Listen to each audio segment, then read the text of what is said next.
Во пресрет на велигденските празници, Агенцијата за храна и ветеринарство започна со засилени контроли кај операторите со храна низ целата држава. Целта на инспекцијските надзори е да се обезбеди безбедност на прехранбените производи и да се спречи пласирање на небезбедни или нелегални производи на пазарот.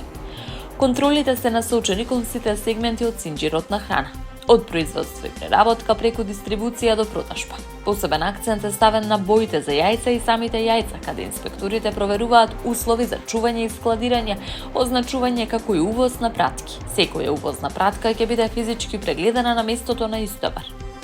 Со засилен надзор се опфатени маркети, угостителски објекти, специјализирани продавници за јајца, производители и увозници на бои за јајца, месарници и зелени пазари. Со овие мерки агенцијата превентивно обезбедува граѓаните да имаат сигурен пристап до квалитетни и безбедни производи за велигденската трпеза. Оттаму апелираат до граѓаните да купуваат храна исклучиво од одобрени и регистрирани оператори, кои се под контрола на институцијата, да бидат внимателни и одговорни потрошувачи.